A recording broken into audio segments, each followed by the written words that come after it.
We are here today with Deandra Little, Director of the Center for the Advancement of Teaching and Learning, and Kelly Reimer, Director of Teaching and Learning Technologies.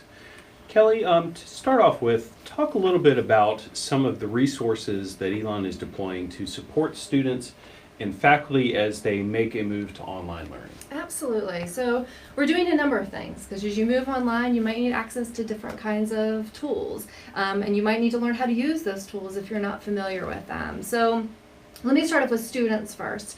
So for students, it's going to be important that you have a computer, you've got internet connectivity, you have the software that you need. So for students who might need access to a computer, Media Services is offering some machines for a extended checkout time, so we're willing to work with students. They just need to pop into Media Services and we'll help them with that. In terms of software, it's sort of an interesting time. So thinking about, there's a lot of discipline-specific software that faculty use, and oftentimes students would go to a computer lab and use that software. They might not have that ability if they're going to be at home. So there's a lot of companies that we work with. As an example, Adobe is a pretty big company, and they're going to be offering their tool, Creative Cloud, for free until May 31st. So a lot of these companies are really sort of meeting higher education where those needs are, which is really nice. Some other things just to think about too, students will primarily probably be using Moodle, WebEx, Kaltura, so tools that they're already comfortable with and familiar with. The Microsoft tools, so we're hoping that students have access to these things, but if they don't, we'd love to engage them in conversation and see how we can support them.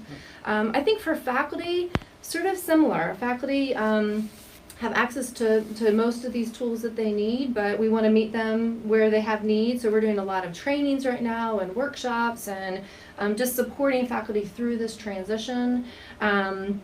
In addition to that, we have webinars this week that people can partake in. And if there are very specific needs that faculty have, we encourage them to go to their dean first and have some conversation there around those needs. We encourage them to reach out to us. We might have access to something that they don't know that we have access to. So really trying to meet people where they are, determine what those needs are, and then see what we can do to accommodate those needs. Gotcha. And Deandra, it seems like beyond the technology that's going into this, communication between faculty and students, among faculty colleagues, that's really going to be critical to the success of this as well. Yeah, I'd say communication is key, Owen. Elon faculty and staff are working really hard to try to figure out how to cope with this new situation and how to make it still an optimal learning experience, even with these new uncertainties that we're working with. And that communication is important. Some faculty will choose to teach their courses in a synchronous, real-time manner. Some faculty will choose asynchronous, or having set deadlines that students might be working on work at different times. Faculty will be communicating their expectations to students via email, via Moodle, some of the tools Kelly just talked about. And students will also need to be checking regularly, email, Moodle, other communication streams, and then asking questions. If one student has a question, it's likely many other students in the class will have a question. That provides the opportunity for a faculty member to send an email to the class, to upload new information on Moodle, and also to troubleshoot if a particular mode is not working, but because of students' access or because of where they're located, or the time zones they're located in. So that communication is important, and I think it's also important for us to keep in mind that we're all in this together at this time, right? We're all trying to figure out this really new situation, how it's going, and that providing some support to colleagues, to students, and having some patience and empathy with the situation can be really important too as part of that, to make that communication effective. Gotcha.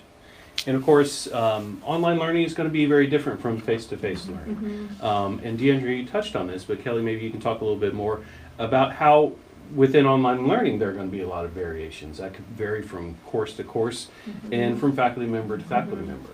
So that's a great question. So part of our conversations with faculty right now is they think about how will they take this face-to-face and put it in this new environment, is to really think about what's going to work for them and what's going to work for their students. It is going to feel different. I mean, for students and faculty, they're used to every Monday, Wednesday, Friday at 8 a.m. I walk into my classroom and that's how I do class. And this is different.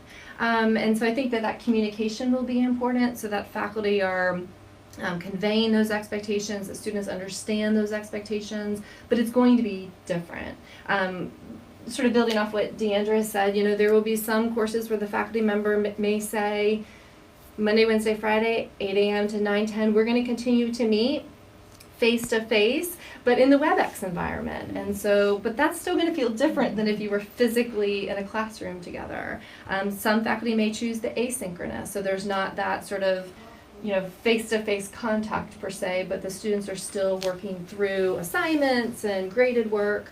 The one thing that I think that is important to remember at this time is because we won't be seeing each other face-to-face per se, like in that classroom environment, we know that community is really important to us and that faculty deeply care about the students and students deeply care about each other and the faculty as well. So I encourage folks as we approach this disruption, although the disruption has arrived, that folks keep on contacting each other, keep on communicating with each other. So whether that's keeping communication open through email or through virtual office hours that a faculty may have, just to really be in touch with each other, because learning is going to feel different, and different students might have different approaches to that, and figuring out sort of what's going to work for them for each of those courses, because faculty will approach this a little bit different and courses will be a little bit different. It's going to require some flexibility and agility.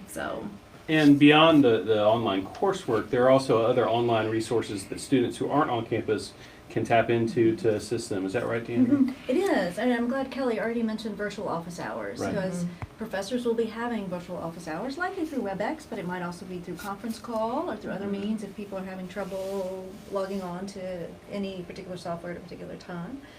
But as well, Belk Library will be accessible online. Learning assistants, tutors will be available online. The Writing Center will be available online.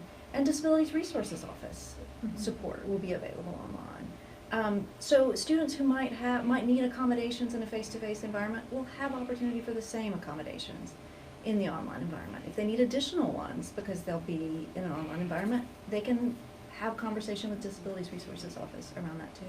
Similarly, you need help working on a paper, Writing Center consultants are available online to work with you in that. And you can find out about all of those on the official COVID-19 website off the main Elon page. It has hours, best ways to contact or access those resources. Right, so going to be a learning experience for everyone. Absolutely. Yeah. We're in this together. Yeah. I like that. Well, thank you all so much for sharing all these great resources with everything. I really appreciate it. Absolutely.